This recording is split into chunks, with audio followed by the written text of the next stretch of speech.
Simon Stock was born towards the middle of the second half of the 12th century. Long before his birth, the struggle between the civil and the ecclesiastical powers had begun. Although it seemed to have reached a climax in the reign of King John 1199 to 1216, nevertheless it continued intermittently during the 100 years of Simon's life. Nor did it end then. Throughout the Middle Ages, the strong antagonism on the part of the secular powers towards the claims of the ecclesiastics was everywhere apparent. They were never wanting defenders of the rights of the church, hence the struggle at times was fierce and prolonged. This deplorable contest could not be carried on in the nation without having its effects on the faith and morals of the people at large. The feudal system under which the people lived at the time had made it imperative that the poorer and dependent classes should participate, whether for good or ill, in the political and religious movements of their liege lords. When the whole nation was laid under interdict, as happened in the year 1208, the faithful, no matter how free from all culpability, were sure to feel the direful effects of the ecclesiastical ban. Local interdicts, of rather frequent occurrence, brought the selfsame inconveniences to all who came within the sphere of the ecclesiastical sentence. The scandalous and irreligious conduct of king and noble that called forth those spiritual penalties was ill example to the great body of the people. In addition to the deprivation of the ordinary spiritual helps for the people, there was a partisan animosity begotten in the minds of many by those recurring contests. It is quite true that the faithful had nothing to gain, nay, rather had much to lose, in the triumph of the secular powers. What was gained by king or noble was most likely to be squandered on warlike enterprises or lavished in selfish luxury. On the other hand, the church did not forget the poor, and the afflicted hospitals and asylums were opened and schools and colleges were erected, the expenses of which were defrayed from the revenues of its lands and houses. To fill the too often empty exchequer of the state, the king would keep episcopal sees vacant and benefices unfilled, so that their emoluments might become the property of the royal household. Ecclesiastics, who valued their sacred calling more than they did the kingly favor, resisted stoutly those abuses, hence the struggle was, as we have already remarked, both fierce and prolonged. Notwithstanding the disturbed state of affairs, the heart of the people remained true to the old faith during all those years. History may recount many great sins committed in the Middle Ages, but it must not, in justice to the people, omit to record the great penances that followed in atonement for them. The traveler in England can see undeniable evidences, lasting even to the present time, of the solid, aye, and even fervent, faith of the 12th, 13th, and 14th centuries. What a wonderful testimony for the religion of those ages there is in those old ruined monasteries, and those magnificent churches now crumbling to decay.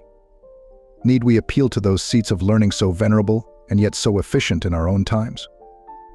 If we would learn somewhat of the high watermark of the spirituality of those ages, we have only to turn to the untenanted hermitages built in so many out-of-the-way places, to the ancient oratories of the anchorites perched high upon the lofty hill, or on the mountain's brow, and to the venerable yet fast-decaying reclusoria once inhabited by members of the devout female sex. Verily, it was not an idle title given to the England of ages, alas. Long fled the land, the dowry of Mary. During those 3 centuries were to be found in almost every part of England the habitations or cells of men and of women who had left all to follow on the narrow path the footsteps of the Son of God. In their attempts to get away as far as possible from the distractions of the world, they had recourse to ways and means that today excite our wonder whilst they demand our admiration. Were we not in possession of the facts, we should hesitate to believe that men and women in those ages could make such sacrifices for their spiritual ideals. Doubtless the idea uppermost in their minds was to get as near as possible to martyrdom without the actual shedding of blood. In other words, they were determined to gain the guerdon of what was then graphically called white martyrdom. To this end, they selected the most extraordinary places of abode. Sometimes a solitary would be found perched away up on a mountain peak, far away from the path of even the most curious traveler, sometimes deep down in a cave, into which only the wild animal hitherto had dared to enter, sometimes caged, like the captive bird, an artificial cell over the swift-moving waters of a great river. Most, if not all, of those seemingly fantastic modes of living had been suggested by the reading of, or the hearing about, the lives of the early desert fathers, who in their eastern cells had really made a science of how they could torment their bodies in choosing places wherein they might take the rest that nature demanded, but which they in their spiritual enthusiasm despised. More intelligible to us of the present day were the abodes chosen by religious enthusiasts who wished to combine solitary life with a moderate charity to not a few of their fellow men. They built their cells in little oratories by the public highway, or near to the banks of rivers in the vicinity of fords used by the traveler. Thus it was that the pilgrim of life was helped in distress and succored in need, but never at the expense of the spiritual duties of those men of God. We find nothing to wonder at in the hermitages built close to the churches, and indeed communicating with them by means of little windows looking on the altars. This mode of living is just a little removed, at least in idea, from the prevailing custom of the clergy having their habitations adjoining and in conjunction with the churches. At times we may wonder how a recluse could find his ideal of a solitary life in the confines of a churchyard situated in the very center of a populous neighborhood. Evidently in those years the difficulty, so apparent to us now, did not exist, or perhaps was easily avoided. We may reasonably conclude that the Carmelite monks who came to England in the years that preceded the migration of the whole order to Europe were influenced in the selection of an abode in the country to which they had come by a twofold motive, namely, and to follow insofar as pious the mode of life once lived on Carmel, and, at the same time, to adhere to the customs prevailing in their new home or place of exile. Before the time of St. Simon's generalship, there was not any other idea of religious life save that of the contemplative amongst the Carmelites. We see that plainly demonstrated in the selection of the first convents or monasteries by the monks, who came with the Crusaders. They chose places far away from the busy routes of men and buried themselves in the silent woods, trying to find a second Carmel in the new land. Such, too, must have been the selections of the individual monks who preceded them. Secluded nooks on the mountainside, or on the summit of some wooded hill, and cells woven from the leafy branches of the trees that grew in the retired sylvan glades were the temporary homes of those eastern visitors. Then, for greater security against the intercourse of men, they would bury themselves in the lofty human nests that overhung the rivières, for they had heard of, if they had not actually seen, the myriad monks who had found a resting place in the cavernous sides of the Jordan. Often where the banks rose highest and the water underneath ran swiftest, Aimson Somasopathi Hipaliagar Hifasroms of Fesandint became a recluse at the early age of 12. Here we may justly conclude that he had not formed any idea of the manner in which a Carmelite should choose a cell for his solitary life. It is not, however, unlikely that he had already fixed notions of the eremitical life, and these may have been instilled into him by the teaching of one of those itinerant monks from the East. Most probably there was one or more of those lowly men who were living their own PCU lyre life in the neighborhood of the home of the youthful and enthusiastic Simon. In this way he would be led on to the practice of a life to which he seemed to have been divinely called. Aware of the fact that many chosen souls were living far away from the haunts of men and in places that were calculated to add penance and mortification to the solitary life, it was very natural that Simon in his youth and enthusiasm should seek for some method of living that might not be less penitential than any of those of which he had heard or perhaps may have seen. His selection of an aged and much decayed oak, the interior fibers of which had bled away under the devastating hand of time, supplied for him a dwelling place sufficiently solitary and likely to give him many opportunities of getting a practical knowledge of the much-desired white martyrdom. Trees, quite suitable for the purposes intended by the youthful Simon, were to be found in many parts of England. Certainly in the fertile southern countries there must in those ages have been very many, just as we see them today. The lengthy years to which the oak survives and its power of resisting the ravages of time make it peculiarly liable to live on, whilst its trunk crumbles until only a circular bark-like coating keeps it from falling to the ground.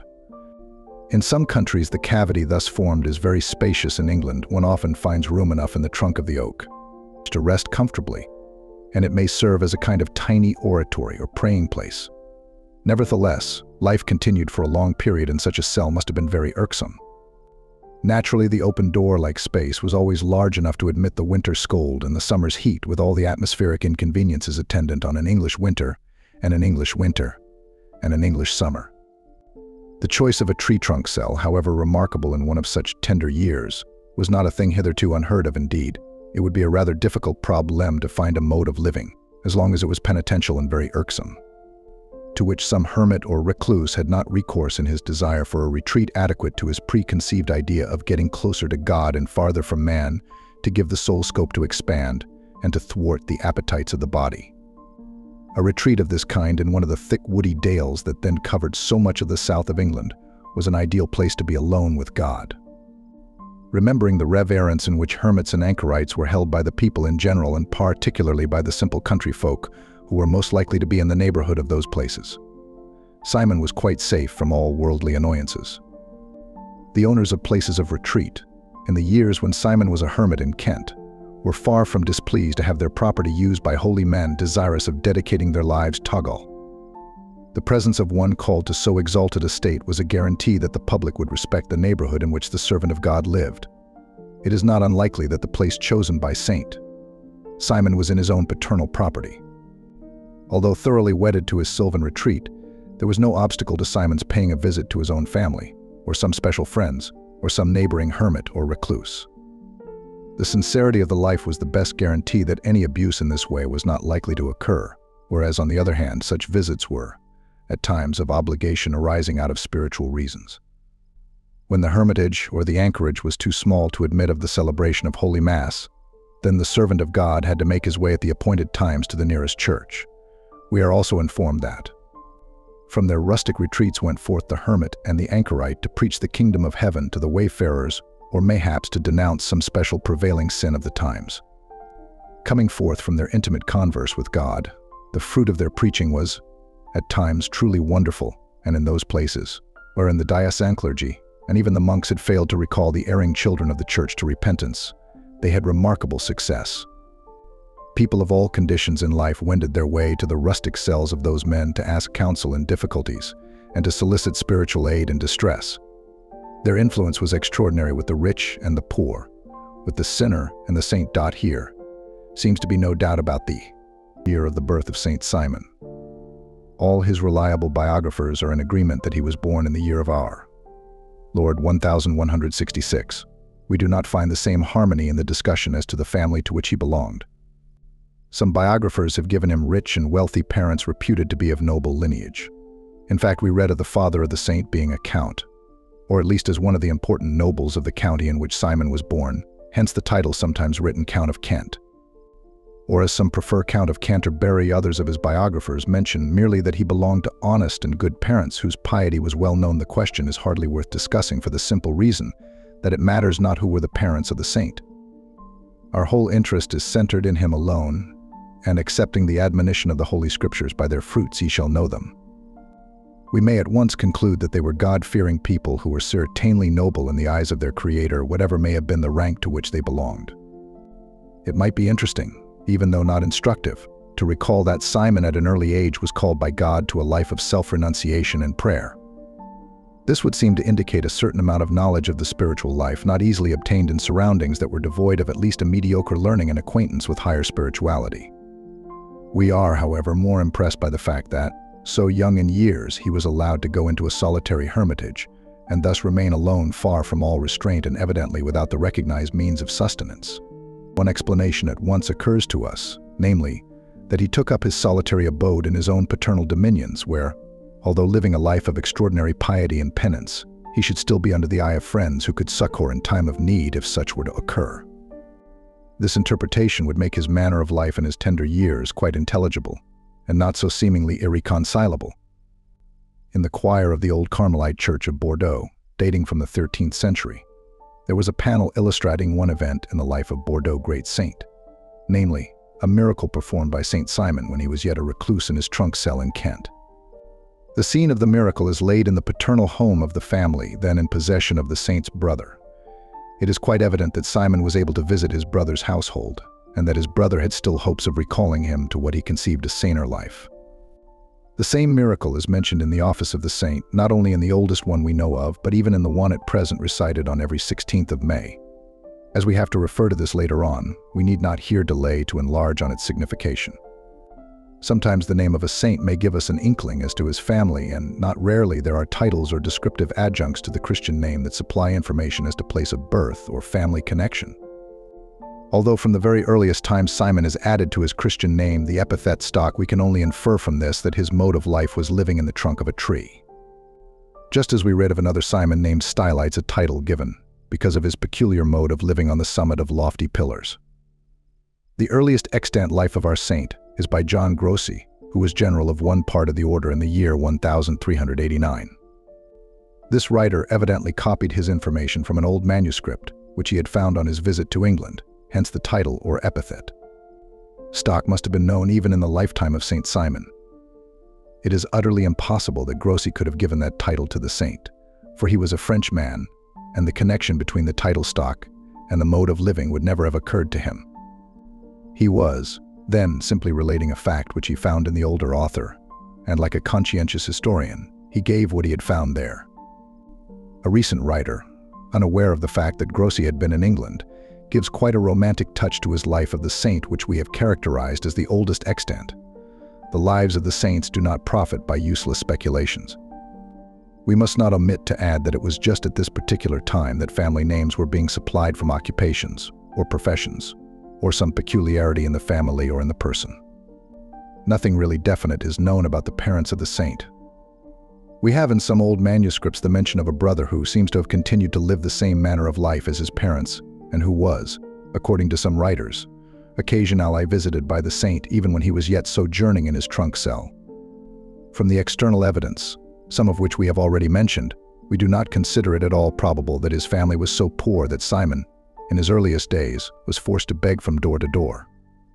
Doubtless he did at times seek the charity of the poor, but it was from the same motive that urged saints like Francis of Assisi to perform the similar acts of humiliation. He consensus of opinion amongst their biographers of Simon is that he retired to his solitary cell at the age of 12 years. No doubt some would favor the age of 15.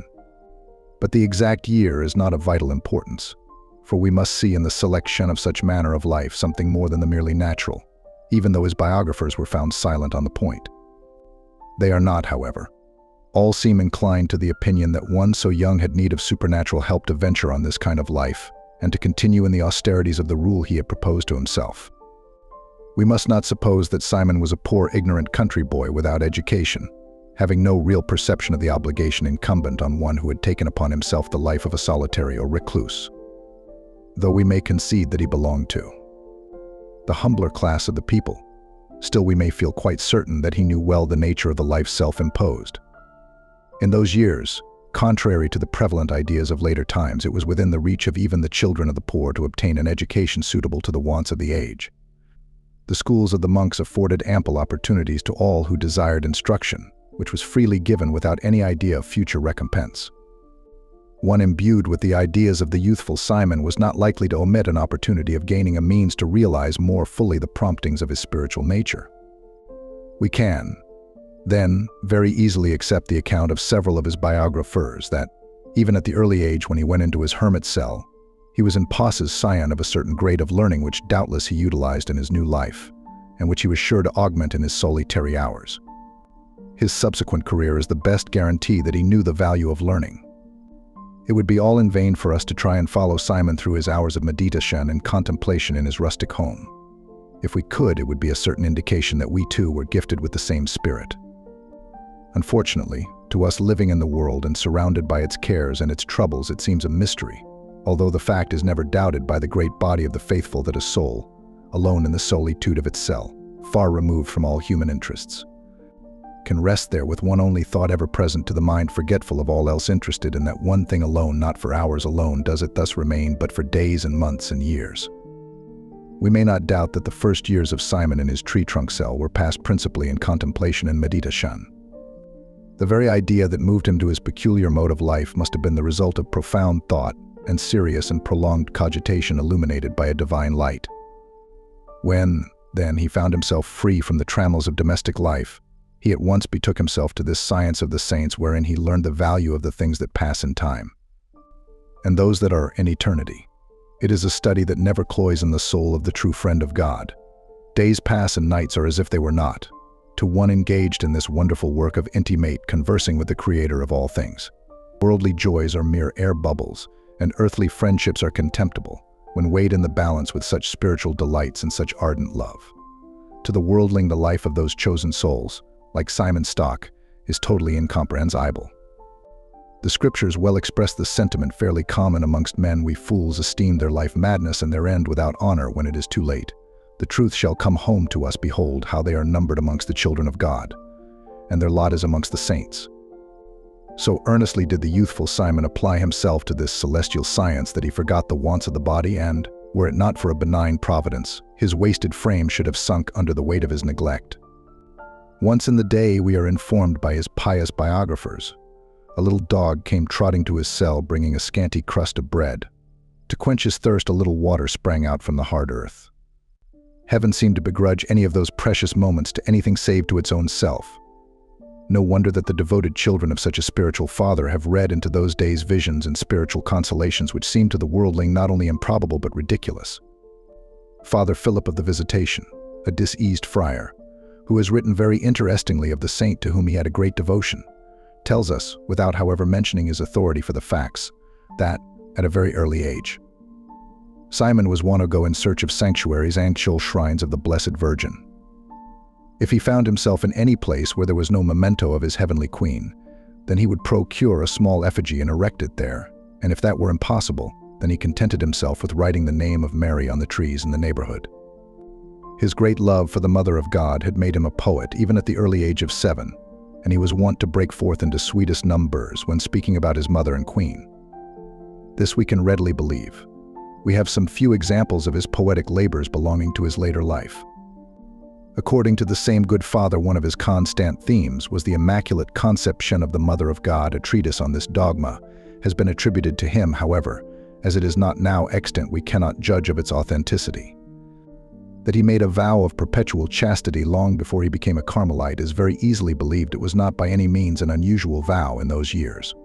It is even more easy to believe that on the death of his mother he chose as a mother his heavenly queen. In his cell in the woods we may expect to hear that he had frequent visions of his heavenly protectress, and that she could not deny him counsel when he was in doubt or difficulties, and, moreover, that she came to cheer him in his lonely hours when his spirit was oppressed by the continued struggle and the prolonged penances. One of those visions is particularly interesting, for during it the Blessed Virgin revealed to him that in a few years should come to Angie land the members of a religious order, SPECAC, dedicated to her service and devotion. At the same time he was informed that these men were yet in Mount Carmel, and that they bore the name of her brothers. It was likewise revealed to him that he would be a professed member of that order, whose full title was Brothers of Our Blessed Virgin Mary of Mount Carmel. Even after this vision, Simon continued his solitary life.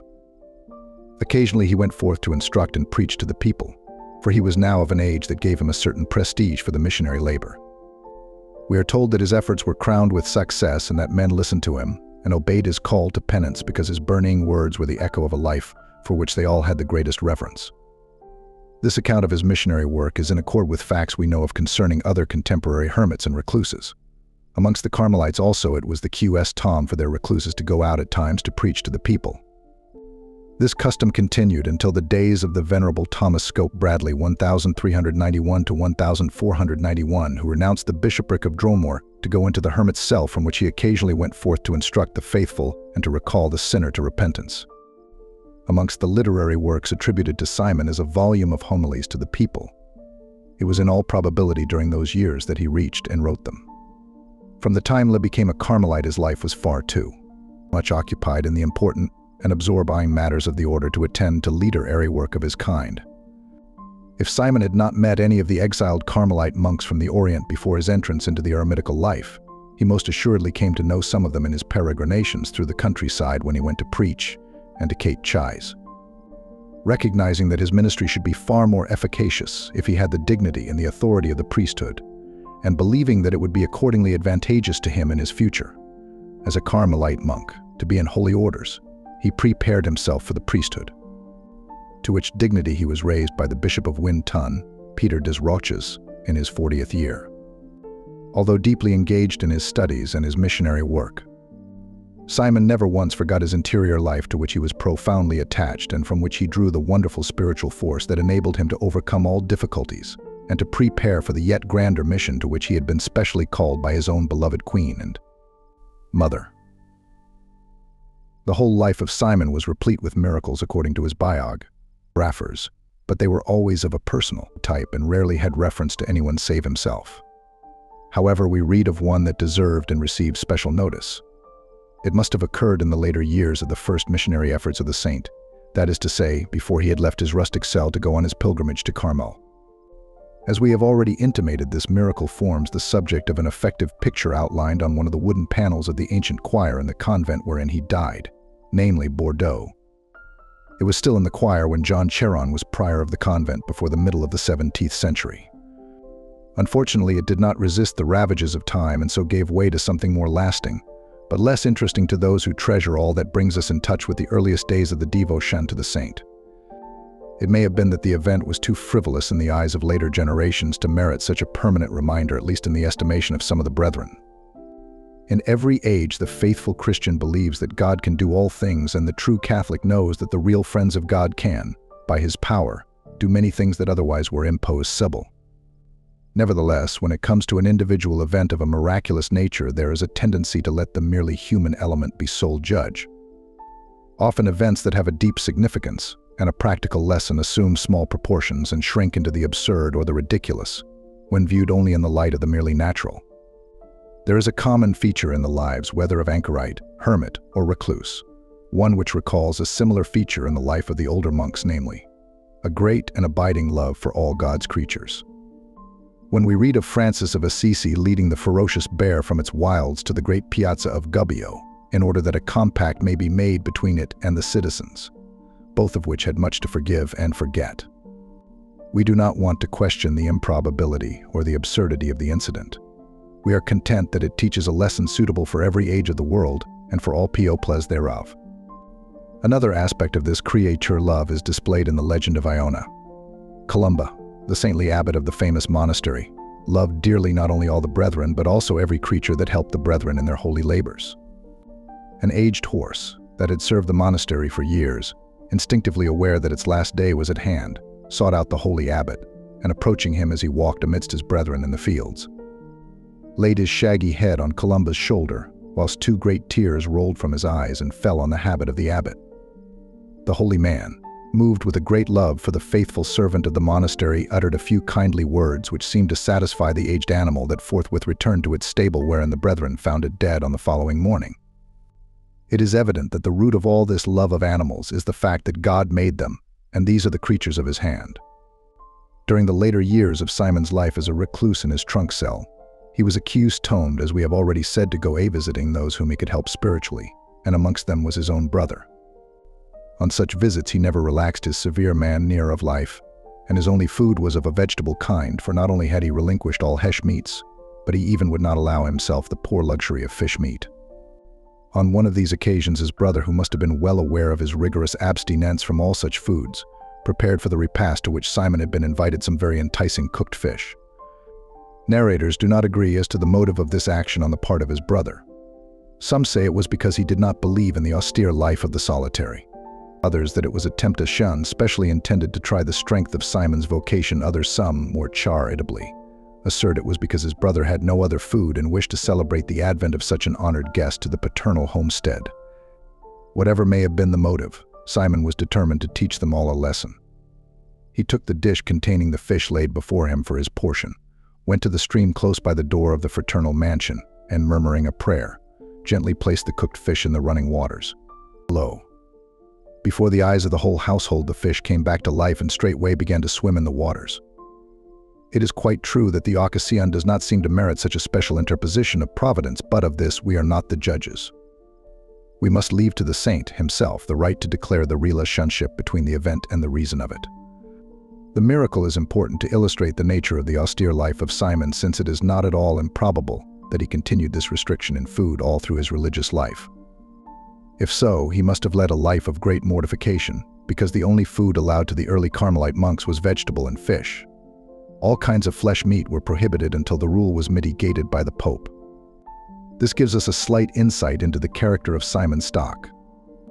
Doubtless this occurrence has made an impression on the early biographers of the saint, for the simple reason that being deprived of fish seemed to them a test of real mortification. Their first monastery in the south of England was built on the banks of the river Medway, and from the waters thereof the monks obtained their daily sustenance. It is evident why this event should be recalled by the pious writers amongst the Carmelites, and why it, above all the other extraordinary occurrences in the early life of Simon, should find a record and a lively memory. The same reason might account for the other strange legends told of him in reference to his tender love of fish life. We are informed that he could draw the fish from the Thames and place them once more in the water. They hearkened to his voice and obeyed his call. It was a matter noted by all how docile became those denizens of the waters in the presence of the servant of God. One cannot refrain from recalling that incident in the life of the great wonder worker, Saint Anthony. It is a pleasing and an instructive legend. When he could not prevail on men and women to listen to his praises of God, he stood by the seashore and called the fish from their submarine haunts to hearken to his paean of praise, and lo, shoals of the finny creatures came alongside the water's limit, and arranging themselves in order of size, remained there until the saint had finished his sermon and imparted to them his blessing. We must confess that we hesitate to accept the further legend told of the blessed Simon, namely, that when the fathers were assembled for one of their provincial councils in the London monastery, and had nothing to eat, he went forth to the river Thames and, exercising over the fish that extraordinary power possessed by him, he drew forth with his own hands such numbers that the fathers had quite sufficient to make a meal for all in the convent. Just as the former story is in harmony with our idea of Simon, we believe this undue advantage over the fish for the purpose indicated is quite foreign to every trait in the character of the kindly solitary, even though fraternal charity seemed to be the motive. The biographers are not agreed on the length of time Simon spent, as a probationary period, in his cell the trunk of the tree. Some have accepted the number of years as 12, others at 15, the greater number, and we believe more correctly have given 20 years as the time for his solitary life in Kent. It is not clear to us whether he, at the end of that probationary period, had met some of the emigrant monks who were coming to England at the time owing to the growing difficulties in living peacefully their religious life in the East, and from these learned all about Carmel, its history, and the life of the monks who lived thereon.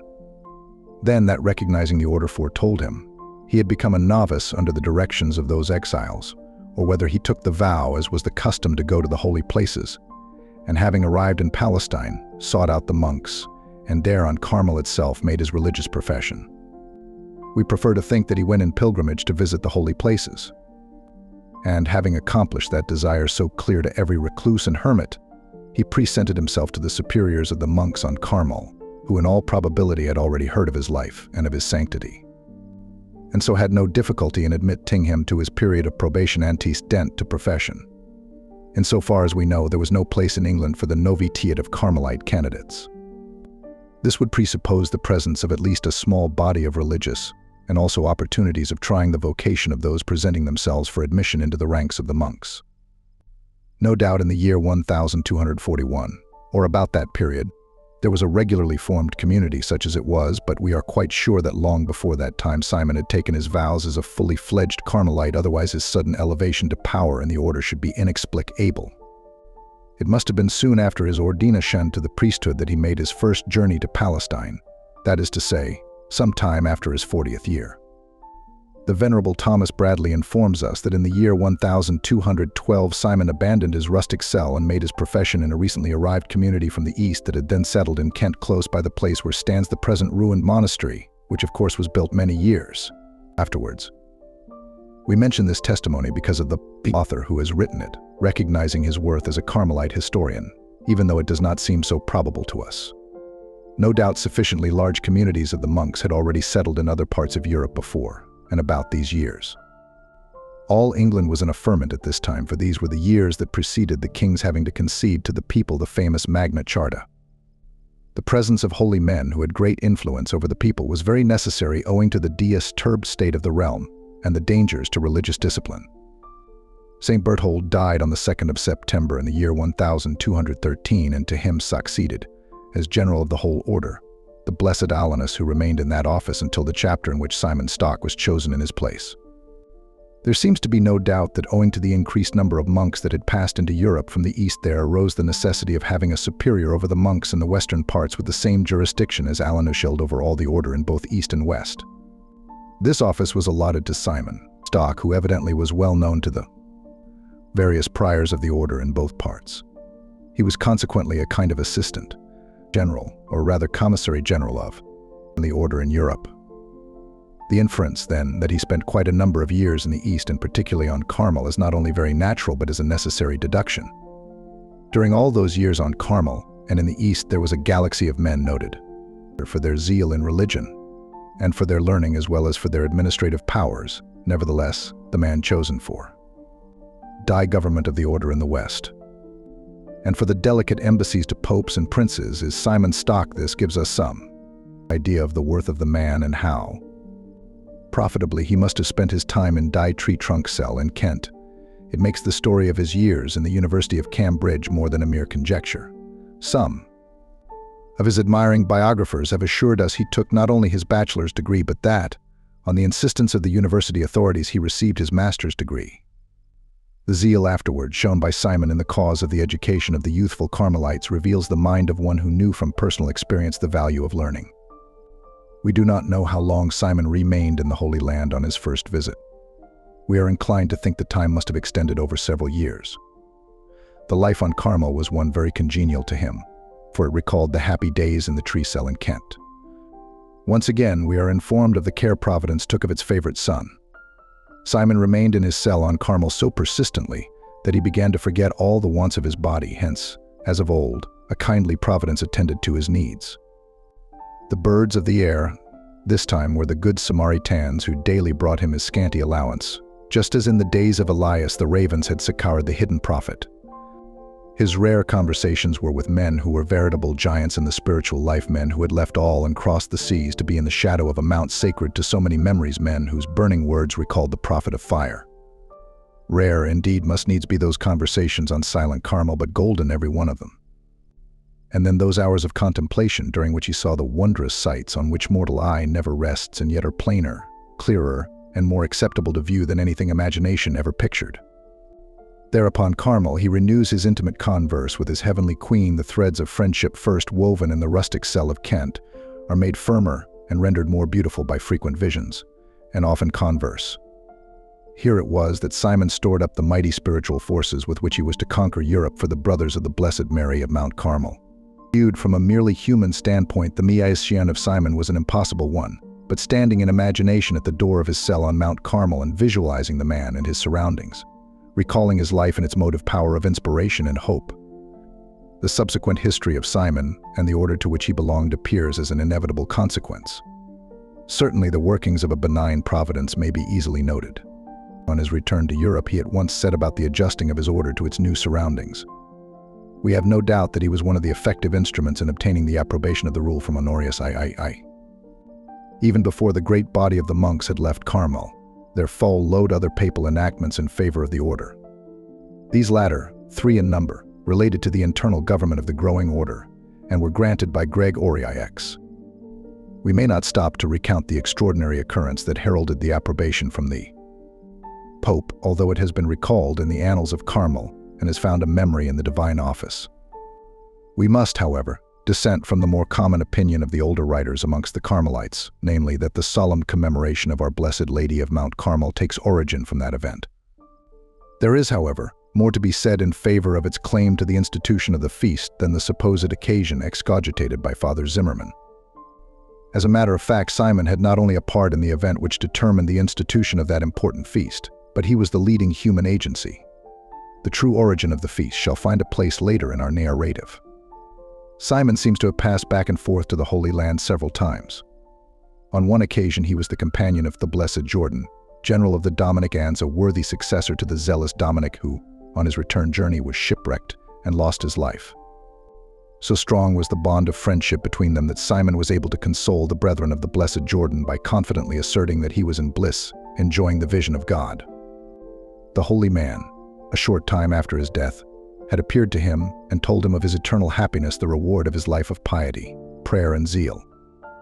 Owing to the prestige that Simon had acquired in the principal countries of Europe, and because of his position as representative of the general of the order in the West, his presence was necessary at the important general chapter on Mount Carmel in the year 1237.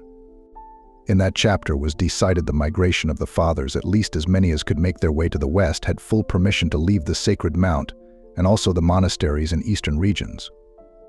It was no longer safe for the brethren to live their religious life in the Holy Land, because the persecution of the Saracens had become intolerable. From time to time they were forced to seek shelter and safety in the walled and guarded cities, hence the regular observance of their religious exercises became impossible. Some of the brethren betook themselves to the island of Cyprus, the nearest place of safety to their beloved Carmel. Some continued their voyage to Sicily and Italy, some journeying still farther towards the western shores, sought places for erecting monasteries in their native lands. There they were more likely to find a welcome as well as more favorable opportunity to lay the foundation for future Carmels amongst those whom they knew. This exodus was a kind of foreshadowing of the things that were to come on Carmel in the east. It was a warning to prepare the monks for the evil day. Not so very far distant, when fire and sword would sweep the glory from Carmel, and the voices of the faithful brethren, who lived on until the very last in the sacred cradle land of their order, were hushed to silence by martyrdom. No wonder, then, that the chronicler tells us that during the chapter, whilst the fathers were assembled in the principal church dedicated to Mary the Queen of Carmel, she, herself, appeared in their midst and spoke words of hope and courage and foretold to them, unwilling exiles, glorious future for the order in lands beyond the seas. Not a few of the brethren elected to remain on in the east, though the only thing that seemed certain was death. Amongst them, we are told, was Simon. If he remained on Carmel after the close of the chapter, it was only for a brief period, and not at all for the length of time mentioned by some of his biographers. The necessity of his presence was too great, too urgent, in the West because of the many monks who had gone there, because of the many foundations to be made there, because of the myriad difficulties sure to be encountered by those men who, unaccustomed to Western life, knew only of the calm and quiet of their beloved Carmel. Simon had already experienced the obstacles likely to beset the way of those newcomers. Already he had shown himself a man of action, though he never lost the relish for the life of the recluse. Already he had successfully treated with popes and princes and nobles. In the present state of affairs, Carmel in the West had need of a strong hand to guide its way to victory. This was found in Simon.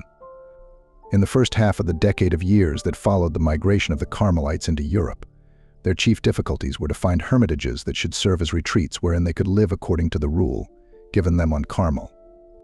The clergy and the lay folk looked upon them as unwilling exiles from a distant land, and thus gave them all the pity and charity meted out to those in such misery. Then again they had sought retreats sufficiently removed from the centers of population, and even of ordinary traffic, and in this way there was no reason for the parochial clergy to bear them any jealousy because of their influence with the people. Thus it was that, until Simon was elected to the generalship, he had to encounter only the problems that his good practical sense easily solved. The progress made by the brethren in England, added to the presence of the commissary general, pointed out that land as the place of the next general chapter, since all hope of continuing those meetings on the Holy Mount was out of the question, because of the disturbed state of affairs in the East. An event now occurred to hasten the assembling of the fathers from the various parts of the world. The period of formation in regard to the communities that had recently passed into Europe was on the point of closing, and, under the guidance of Simon, a movement was soon to be initiated for extending the membership of the order, and consequently for facing the necessity of new foundations. This, the practical superior of the Western countries well knew, should entail opposition and much questionings. It was imperative, then, that the monks should be ready to produce their credentials. The news that was brought to them in their retreats, namely that the Holy Father was in France, and had announced his intention of holding a general council of the Church in the year following, suggested to them immediate action. This information came to them in the later days of December of the year 1244, so that the council was to be summoned middle of the year 1245. The presence of the Holy Father in France made approach to his person an easy matter. There was also the hope that the Ecumenical Council would declare the status of the order. The fathers who had the right to be summoned to the general chapter had received a hurried notice, but they all knew the reason for and recognized the necessity of the meeting. It was the first Western chapter, and its chief business was to elect a new general, for Holiness had intimated his intention not to undertake the office again, and secondly, to nominate worthy fathers to represent the order at Lyons, where the first session of the General Council was to take place on June the 28th of the same year, and then last, though not least, it was the duty of the assembled brethren to formulate their petitions and to prepare all the information. O be presented to the Holy Father innocent IV, and, if necessary or advisable, to the General Council itself. The chapter was held at the Monastery of Aylesford in Kent, then the largest and the most commodious in England. This convent had been built after the manner of the cells on Carmel, separate cells, all opening out into a common quadrangle. The declared intention of Holiness not to seek re-election left only one preeminent candidate for the important office, so that the fathers unanimously voted for St. Simon. Then, and in the years immediately following, There were men in the order of great intellectual talents and of equally great administrative abilities, but Simon Stock stood alone in sanctity of life and business capacity combined. No other had done for Carmel what he had accomplished. No other was so fitted for the long and weary struggle to be endured by the monks of Carmel before they had reached the fame which they richly deserved in the 2 centuries that followed. The 2 fathers chosen to represent the order at Lyons were Reginald and Peter of Folsham. They brought with them the ancient rule and the papal approbation already given. They had their business transacted before the first session of the General Council took place, for the date attached to the Constitution of Innocent is the 6th day before the Ides of June. 2 other constitutions were granted to the Carmelites all before the first session of the General Council had been held. In the 3 constitutions given by Innocent IV, the Carmelites had all that then was necessary for their future progress. The Holy Father had confirmed the privileges given by his predecessor and had again given his own approbation to the rule of Honorius. Furthermore, he had taken the Carmelites under the protection of the Holy See and once more affirmed their privilege to celebrate Mass and to hold their offices even during the time of interdict, a very valuable privilege in such troublous times when constant conflicts with the Holy See were taking place in several of the countries of Europe. Finally, and this was a sign of the intention of the Carmelites to extend their order, not only was permission given them to seek alms, but an indulgence was given to those who were generous to them. There is not the shadow of doubt that all this forevision of the credentials to success came from the active practical mind of Simon. What has escaped the notice of the biographers of the saint, as well as the recent historians of the order, is the painful fact that from the election of Simon until the last of the Carmelite exiles passed to his eternal reward, there were 2 parties in the ranks of the Carmelites. One was formed of the men who had been on Carmel and who were ever dreaming of a return to the strict observance and the solitary life characteristic of the Holy Mount. Alanus had resigned his office because he could not reconcile the life in the West with his ideas already matured on Carmel. Years afterwards, the successor of Simon Stock renounced his generalship in high indignation because of the worldly life, as he considered it, amongst the new generation of Carmelites. The Ignea Sagitta of Nicholas the Gaul tells its own tale. There seemed ever to be in the minds of many of the Carmelites that Providence intended them to return once more to their cradle land. Even the terrible massacre of the monks in the last decade of the years of the 13th century did not dispel this pious belief. Indeed, we are not too certain that this same idea, in a more modified form, does not still live on in the minds of some of the more perfervid Carmelites. On the other hand, Simon, though his heart was still hankering after the tranquil hours spent in the tree cell in Kent and in the cave on Carmel, recognized the inevitable and made his plans so that those committed to his care should be equipped with all the means for doing God's holy will in their present circumstances. To break away from his old notions of solitary life and to face the mountainous difficult ties sure to be encountered in the new way of living required more than human courage. Hence we believe that Simon had the special guidance of the Queen of Carmel, to whom he was so devoted, and for the extending of whose devotion he was laboring. The combination of the contemplative and the active life was a dangerous experiment for a whole order instituted for the former alone, but in it, Simon detected a surer way to spread devotion to God's Mother. This was his hope and consolation, and the future years show how well founded was that hope and how genuine was that consolation.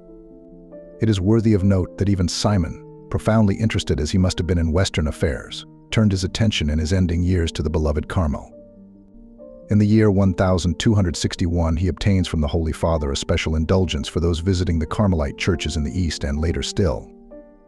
The Patriarch of Jerusalem is exhorted by the Pope to remove the obstacles placed by the Bishop of Acon against the Carmelites having their church and cemetery with all their privileges in his diocese. The bishop is not to molest or allow the monks to be molested. One of his last petitions to the Holy See seems to have been to present a supplication to the Holy Father for an indulgence of 100 days to all the faithful who contribute to the new monastery and church to be built on Mount Carmel. Thus it was that his old love for Carmel and its silent caves had an awakening in the shadows of his coming end. From the year 1245, a new life was infused into the Carmelite order in Europe. It was no longer a question of seeking homes for the exiled monks from the East. There was the larger problem of development along lines which, while ensuring success, would create the least possible friction from the local clergy and from the new mendicant orders now in their prime. In the constitutions that came to the Carmelites from the papal court, it is evident that Simon had determined that the order in Europe should figure in the ecclesiastical world as a mendicant one, and that its internal government should be on the same lines as that of the Dominicans and Franciscans. In the year 1247, several conses scions were obtained from Rome that show the trend of the hoped for future progress. The order is commended to archbishops and bishops with the injunction that they were to receive the Carmelites benignly. The Holy Father, to ensure the realization of this precept, takes the order under his special protection, conceding to it those privileges in the time of interdict which other orders already have, to suit the altered state of affairs, to accommodate the rule to the new climate and the new manner of life. Certain mitigations are given, although at the same time the rule already approved by Honorius is again approved and confirmed by the Holy Father, Innocent IV. During Simon's term of office, that is to say, until his death, it seems to have been his care to have each pope, as soon as possible after his election, approve the rule already existing, and to confirm the same, in addition to Innocent IV. The other popes who granted this favor to Simon were Alexander IV, Urban IV, and Clement IV. The mitigation of the rule may have been a source of trouble to him, owing to the fervor of Carmel still animating many of the exiles who were certain to oppose any relaxation in their ancient mode of living. Simon, from his past experience, knew the necessity of having religious sufficiently learned to fulfill rightly all the duties of their state and life. Principal amongst those duties, since they had come to the West, was the instructing of the faithful, then also attention to the education of their own students. Consequently, he sent his younger religious to the university schools. At once we see breaking into the religious life of the Carmelites some of the evil customs then prevalent amongst young men gathered together from all parts of the world, and living the free life peculiar to the time. Even the young religious became involved in those faction squabbles. In 1254, we have the first application for permission to absolve his religious from the censure incurred by striking one already inscribed in the clerical state. Also, we observe that some of the students who were attending the universities must have been attracted to the order, and hence the necessity of having papal permission to absolve from censures those who wish to take the habit. The nearer approach to the mode of government of the mendicant orders is seen in the Constitution of Alexander, allowing the general and the provincials the right of visiting the monasteries, and also that of changing from place to place the members of the order, as well as the power of correcting them in a canonical manner. Novices are to be received in the same manner as with the mendicants. The Holy Father has also allowed the Carmelites to quest for their sustenance, and he exhorts the archbishops and the bishops not to molest them in the exercise of this privilege. As a co-relative to this, he requests the faithful to be generous to the religious when they are soliciting alms. In a word, Simon had now brought his order to the same level as the two important mendicant orders. The progress made by the Carmelites was as usual accompanied by the opposition of those who believed themselves injured by their privileges. Since the Carmelites were no longer confined to their cells, or rather to their monasteries, they were sure to come into collision with those who were already depending on the charity of the people. Very naturally, the local clergy were the principal sufferers, and it, consequently, came to pass that the archbishops and the bishops were forced to take sides on behalf of their own diocesan clergy. Hence, we see the often repeated admonition coming from the Holy See that the Carmelites were not to be molested in their rightful privileges. For the first 5 years of the generalship of Simon, this opposition grew stronger daily, until finally even the spirit of Simon was bowed down almost in despair. Thus it was that Simon found himself surrounded by a host of difficulties, both from within the order and from without. He had the strong opposition of those of the brethren who still opposed the mitigations and the attempts of the general to make the monks mendicant friars. Wherever the brethren had not a monastery fully built and equipped for the maintenance of the religious, then the fact that they had to seek alms brought them into contact with the ecclesiastical powers outside their temporary dwellings, and under whose jurisdiction they were at least away. To a certain extent, in quite a number of places they had not begun to build the large monasteries that afterwards arose in those same neighborhoods. Then there was the difficulty of getting novices, the order having so little to attract the youth of the time. The peculiar religious dress of the Carmelites did not appeal to the Western ideas, neither did the mode of living of many of the monks, who, as we have already remarked, insisted on the Eastern observance, and had no intention of availing themselves of the papal mitigations. The movement for the change of the striped or barred cloak, as it was named, for the all-white mantle of the subsequent time had already begun, and with the sanction of Simon, but this was too serious a matter to accomplish successfully for the present. It was sure to be opposed by many of the brethren who had become attached to the cloak they had brought from Carmel.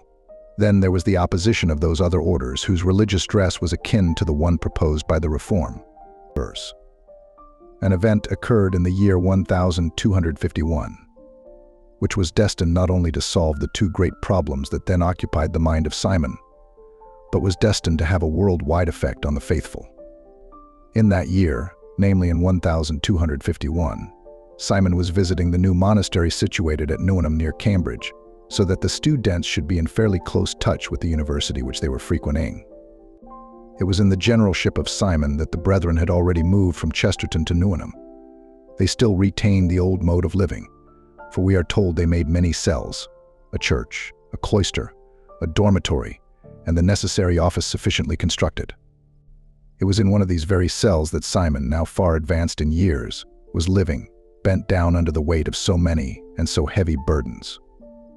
Recognizing the futility of all mortal aid in the struggle, he had recourse to the one true friend of his life from the years when he held converse with her in the tree cell in Kent, until old age and trouble were overwhelming him. He prayed from evening fall until the dawn of the following day. He besought his queen mother to help the order to which she had given her name, and to which she had called him from his rustic cell. If she were to refuse her help, then the last days for Carmel in the West had come. His ancient custom of saluting her in poetic numbers came back to him, and, from his anxious heart, he poured forth that hymn now so well known to every lover of the scapular Flos Carmeli. Suddenly the little cell was illumined by a wondrous light, and lo! There appeared to him the Mother of God surrounded by hosts of angels. She held in her hand a scapular, and giving it to the astounded Simon, she said, "This is a sign to you, and to all Carmelites, that whoever dies wearing this scapular shall never see eternal fire." She then disappeared, leaving the aged general full of consolation and courage. As inspired by the Blessed Virgin in the vision, Simon sent two of the fathers to the Pope who, having heard the story of the messengers, issued a constitution in January 1252, exhorting the prelates everywhere to treat charitably and benignly the Carmelites, and, if the ecclesiastics still persisted in molesting them, they were to be proceeded against by ecclesiastical censures. In September of the year of the vision, the Holy Father had taken the order and all belonging to it under the protection of the Holy See, but that did not seem enough, so he then proceeded to strike at the root of the miserable conditions in which the Carmelites found themselves.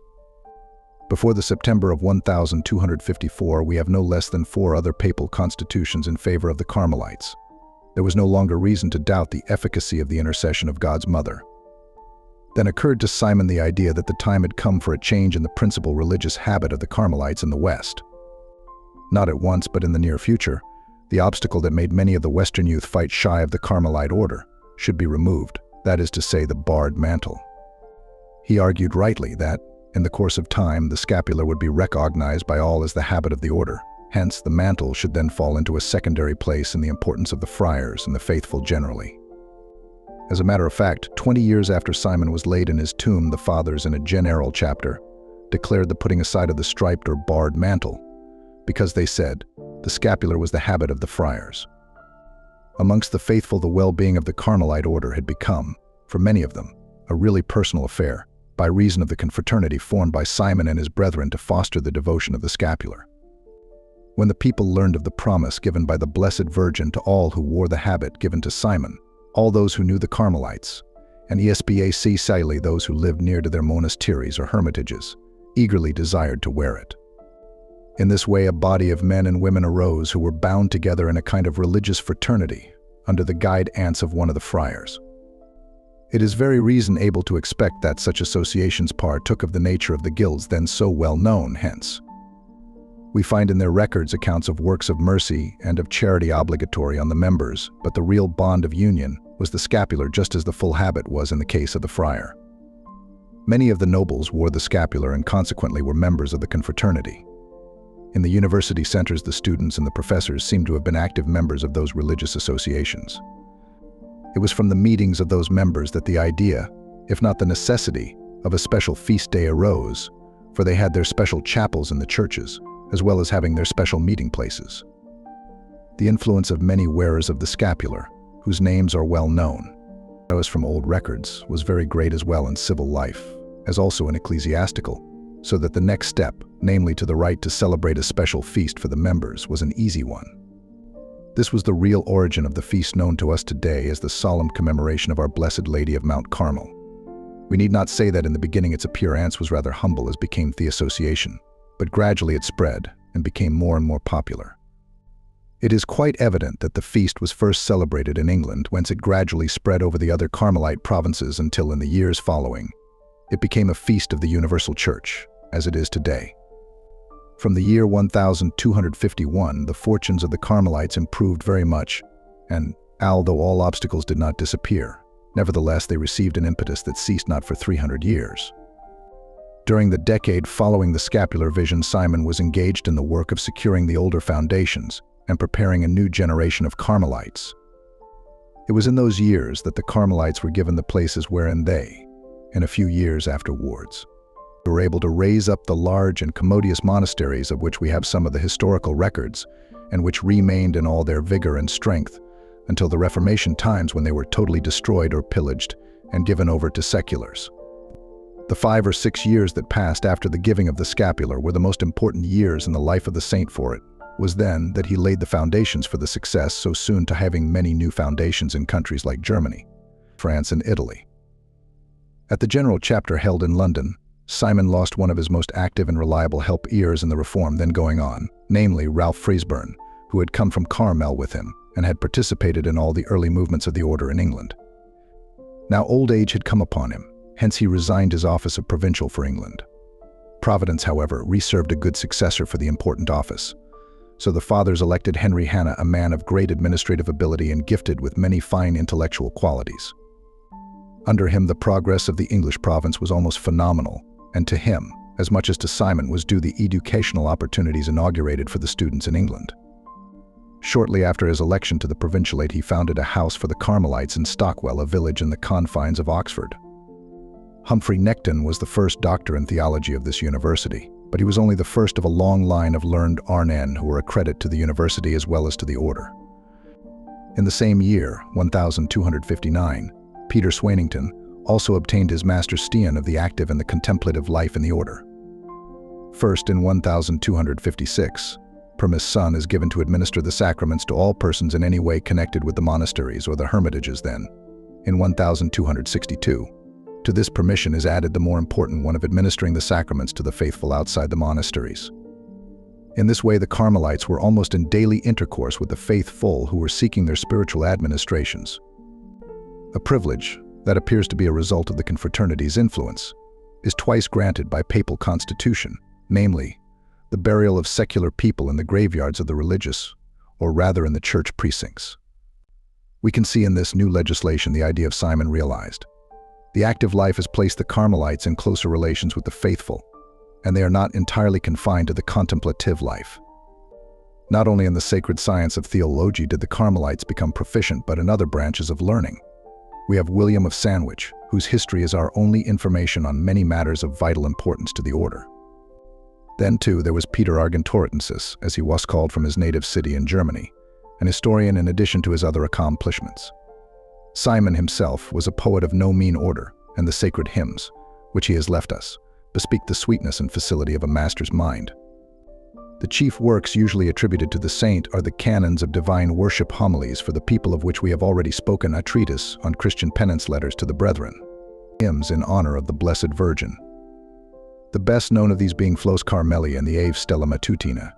Except for the time he spent in his cell at Carmel, his religious life was too full of active work to dedicate much of it to literature. And any hours he could steal from the cares of his office, he devoted them to contemplation and prayer in order that he might renew and perfect, as far as was possible under the circumstances, the life he began in the rustic cell in Kent. The declining years of Simon knew no rest.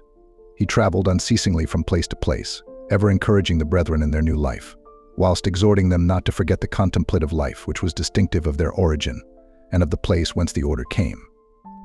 It was in the 100th year of his age that he set out for the general chapter to be held in France in the monastery of Toulouse. With his companions he arrived in Bordeaux, but it was destined by Providence that he was never to leave it alive. Falling sick, he died surrounded by his brethren from all parts of the Carmelite world. They were on their way to the general chapter and had been attracted to Bordeaux by the news of the serious illness of their general. On the 16th of May, in the year 1265, Simon Stock rendered his pure soul to his Creator and to Mary, Queen of Carmel.